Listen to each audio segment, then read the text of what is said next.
Assalamualaikum warahmatullahi wabarakatuh. Perkenalkan, kami dari kelompok 6 yang beranggotakan Iqbal Maulana Putra dan Rizky Amalia Zainuddin yang akan membahas tentang pembaruan Islam. Nah, yang pertama saya akan membahas tentang pengertian pembaruan Islam. Dalam tradisi khazanah intelektual Islam, istilah pembaruan atau dalam konteks ini pembaruan Islam dianggap sebagai terjemahan dari kata Arab tasdid dan juga modernisme dalam terminologi barat. Menyadari atas kandungan makna negatif sudah barang tentu di samping kandungan makna positifnya dalam istilah modernisme. Kemudian Harun Nasution memberikan saran terutama pada umat Islam, terutama di Indonesia, sebaiknya agar menggunakan istilah pembaruan saja untuk menunjukkan pembaruan dalam Islam terhadap di Indonesia, termasuk di Indonesia. Di samping trim tasdid terkait dengan pembaruan keagamaan dalam Islam, sebenarnya dikenal pula istilah islah dengan makna perubahan dalam konteks perbaikan yang pada level operasional di lapangan lebih menampakkan dalam bentuk gerakan purifikasi atau pemurnian Islam. Nah, jadi berpangkal pada pemkenaan ontologis terhadap dua trim ini, tasdid dan islah, kemudian di kalangan pemikir Islam terjadi perbedaan dalam memberikan arti konseptual terhadap istilah pembaruan Islam, yakni di situ di pihak ada sebagian yang melakukan pemilihan secara ketat antara konsep pembaruan tasdid dan islah, perubahan atau perbaikan dalam makna pemurnian. Tetapi ada pula sebagian lainnya yang menginklusikan makna perbaikan pemurnian atau islah ke dalam konsepsi pembaruan Islam. Bismillahirrahmanirrahim. Assalamualaikum warahmatullahi wabarakatuh. Perkenalkan, nama saya Iqbal Maulana Putra. Di sini saya akan melanjutkan penjelasan dari teman saya, yang mana saya akan menjelaskan mengenai poin yang kedua, yakni munculnya pembaruan Islam. Menurut Harun Nasution, Islam dibagi dalam 3 periode besar. Yang pertama, periode abad klasik.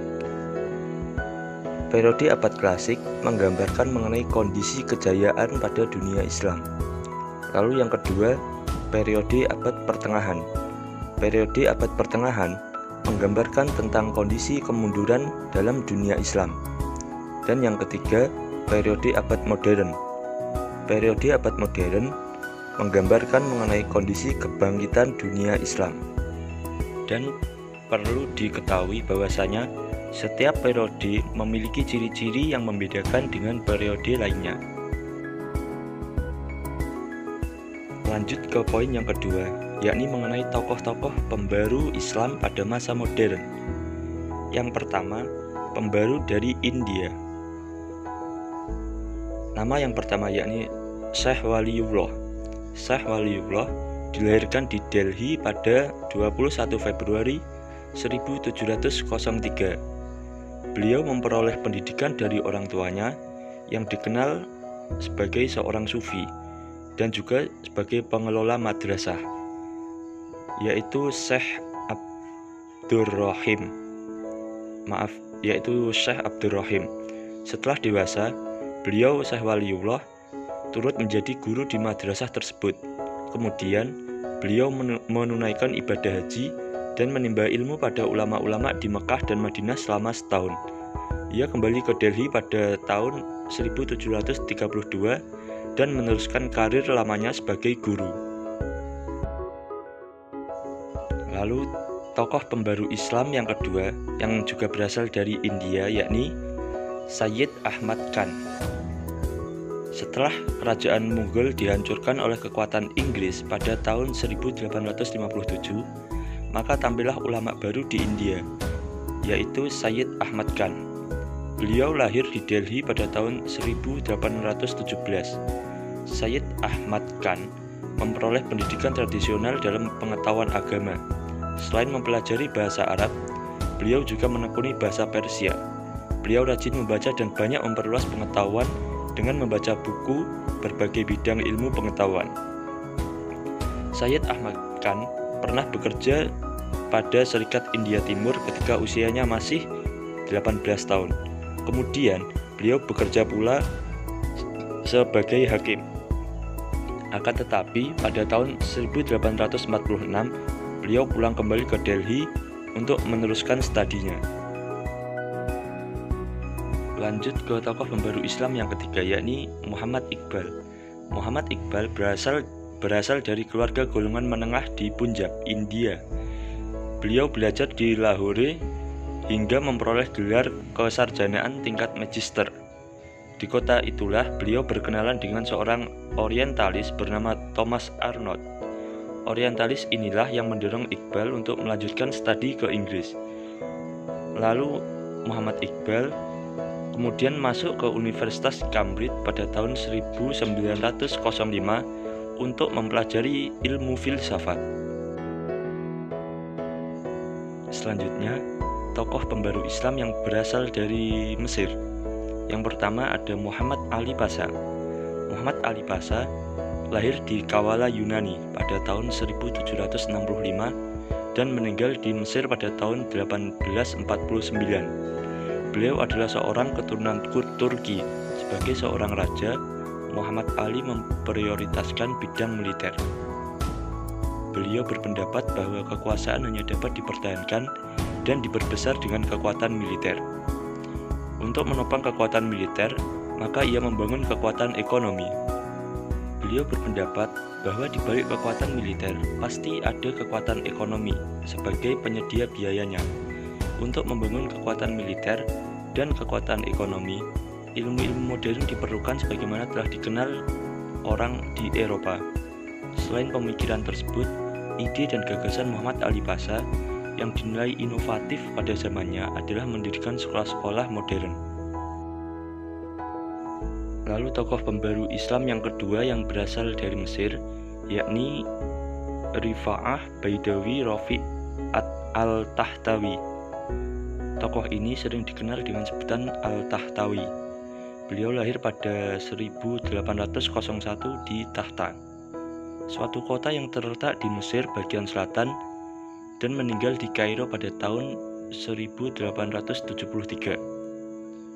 Al-Tahtawi mulai belajar di Universitas Al-Azhar Kairo ketika usianya baru 16 tahun. Beliau juga menyelesaikan studi di Al-Azhar pada tahun 1822 dalam waktu 5 tahun. Lalu tokoh pembaru Islam yang ketiga yang juga berasal dari Mesir, yakni ada Jamaluddin Al-Afghani. Jamaluddin Al-Afghani lahir di Afghanistan pada tahun 1839 dan meninggal di Istanbul tahun 1897. Pada usia 22 tahun, beliau telah menjadi pembantu bagi Pangeran Dost Muhammad Khan di Afghanistan. Pada tahun 1864, beliau menjadi penasihat Sir Ali Khan. Beberapa tahun kemudian, beliau diangkat oleh Muhammad Azam Khan menjadi Perdana Menteri. Selanjutnya ada Muhammad Abduh. Muhammad Abduh dilahirkan di daerah Mesir, Hilir pada tahun 1849 dan wafat tanggal 11 Juli 1905. Ketika kecil, Muhammad Abduh belajar di rumah. Beliau melanjutkan belajar Al-Quran hingga hafal dalam waktu 2 tahun. Beliau kemudian meneruskan studinya ke Universitas Al-Azhar di Kairo. Di lembaga inilah Abduh untuk pertama kalinya bertemu dengan Jamaluddin Al-Afghani yang datang ke Mesir dalam perjalanannya ke Istanbul. Dalam pertemuan itu, Jamaluddin Al-Afghani mengajukan pertanyaan-pertanyaan mengenai arti beberapa ayat Al-Quran. Kemudian Al-Afghani memberikan tafsirannya. Selanjutnya tokoh pembaru Islam yang juga dari Mesir, yakni Muhammad Rasyid Ridha. Muhammad Rasyid Ridha adalah murid Muhammad Abduh yang paling dekat. Beliau lahir pada tahun 1865 di Al-Kalamun, suatu desa di Lebanon yang letaknya tidak jauh dari kota Tripoli ataupun sekarang disebut dengan kota Syria. Semasa kecil, beliau dimasukkan ke madrasah tradisional di Al-Kalamun untuk belajar menulis, berhitung, dan juga membaca Al-Quran. Pada tahun 1882, beliau meneruskan pelajaran di Madrasah Al-Wataniyah Al-Islamiyah di Tripoli. Di madrasah ini, selain diajarkan berbahasa Arab, Turki, dan Prancis, beliau juga diajarkan mengenai pengetahuan-pengetahuan agama dan juga mengenai pengetahuan-pengetahuan modern. Lanjut ke tokoh-tokoh pembaru Islam yang berasal dari Turki. Yang pertama ada Sultan Mahmud II, pelopor pembaruan di kerajaan Turki Utsmani pada abad ke-19 sama dengan di Mesir, yaitu raja. Pembaru Islam di Mesir diperoleh oleh Muhammad Ali Pasha, sedangkan pembaruan di Turki Utsmani dipelopori oleh Sultan Mahmud II. Sultan Mahmud II lahir pada tahun 1785 dan wafat pada tahun 1839. Beliau mempunyai latar belakang pendidikan tradisional dalam bidang pengetahuan agama, pengetahuan pemerintahan, sejarah dan sastra Arab, serta sastra Turki dan sastra Persia. Dan tokoh pembaru Islam yang terakhir yakni Namik Kemal. Namik Kemal dikenal sebagai pemikir terkemuka dari golongan inteligensi kerajaan Turki Utsmani yang banyak menentang kekuasaan absolut sultan. Golongan inteligensi ini disebut dalam sejarah dengan nama Utsmani Muda. Utsmani Muda pada mulanya adalah perkumpulan rahasia yang didirikan pada tahun 1865. Perkumpulan ini bertujuan untuk mengubah pemerintah absolut kerajaan Utsmani pada pemerintahan konstitusional. Materi selanjutnya akan dijelaskan kembali oleh teman saya. Nah, yang selanjutnya yaitu pengaruh gerakan pembaruan terhadap perkembangan Islam di Indonesia. Mesir, India, dan Turki pada abad modern secara langsung atau tidak langsung berpengaruh pada gerakan Islam di Asia Tenggara. Para tokoh Islam di Asia Tenggara termasuk Indonesia menyerap secara selektif ide-ide pembaruan dari tokoh-tokoh Islam luar negeri yang telah disebutkan sebelumnya. Nah, pengaruh tersebut diakui oleh para tokoh Islam dan intelektual Islam di Indonesia dalam bentuk tulisan-tulisan. Dari buku Haji Ahmad Ali dapat diketahui adanya 5 faktor yang mendorong munculnya gerakan pembaruan Islam di Indonesia. Yang pertama, adanya kenyataan ajaran Islam yang bercampur dengan kebiasaan yang bukan Islam. Yang kedua, adanya lembaga-lembaga pendidikan Islam yang kurang efisien. Yang ketiga, adanya kekuatan misi dari luar Islam yang mempengaruhi gerak dakwah Islam. Yang keempat, adanya gejala dari golongan inteligensia tertentu yang merendahkan Islam. Yang terakhir, adanya kondisi politik, ekonomi, dan sosial Indonesia yang buruk akibat penjajahan. Para ulama pembaru Islam melakukan 5 gerakan besar pembaruan, yaitu yang pertama, membersihkan Islam di Indonesia dari pengaruh dan kebiasaan yang bukan Islam.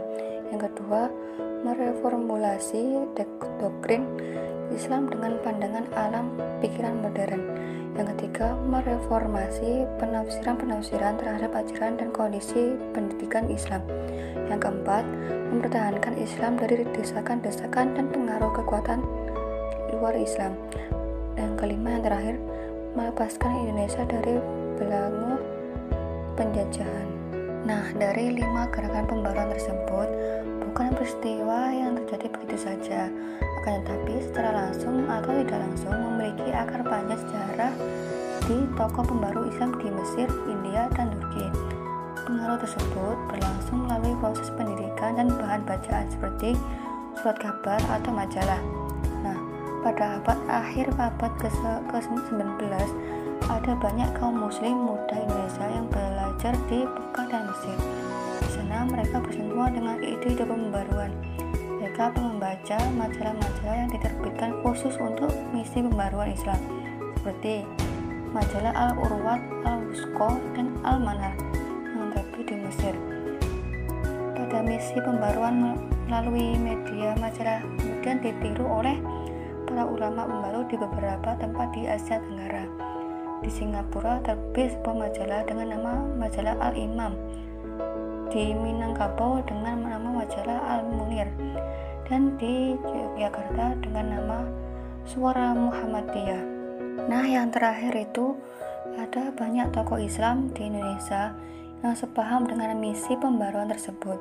Tetapi dalam buku teks ini tidak disebut semuanya. Di antara mereka adalah yang pertama, Syekh Muhammad Tahir Jalaluddin, asal Padang yang hijrah ke Singapura. Tokoh ini memiliki pengaruh yang cukup besar terhadap gerakan pembaruan di Asia Tenggara. Yang kedua, Haji Abdullah Ahmad dan Haji Abdul Malik Karim Amrullah atau Hamka. Kedua tokoh ini dipandang penting sebab keduanya menjadi pelopor pembaruan Islam di Minangkabau. Yang ketiga, Kiai Haji Ahmad Dahlan, pendiri organisasi atau Persyariatan Muhammadiyah pada tanggal 18 November 1912 di Yogyakarta. Yang terakhir, Kiai Haji Hasyim Asy'ari, pendiri organisasi Nahdlatul Ulama atau NU, pada tanggal 31 Januari 1926 di Jombang, Jawa Timur. Nah, Kiai Haji Ahmad Dahlan ini adalah teman seperguruan dengan tokoh Islam pendiri Jamiah Nahdlatul Ulama, yaitu Kiai Haji Hasyim Asy'ari. NU didirikan pada tanggal 31 Januari 1926. Nah, Kiai Haji Ahmad Dahlan dan Kiai Haji Hasyim Asy'ari ini berguru pada guru yang sama ketika belajar di Mekah, yaitu Syekh Ahmad Khatib Al-Minangkabawi dan Syekh Nawawi Al-Bantani. Nah, cukup sekian penjelasan dari kelompok 6. Kurang lebihnya kami mohon maaf yang sebesar-besarnya. Akhirul kalam, wassalamualaikum warahmatullahi wabarakatuh.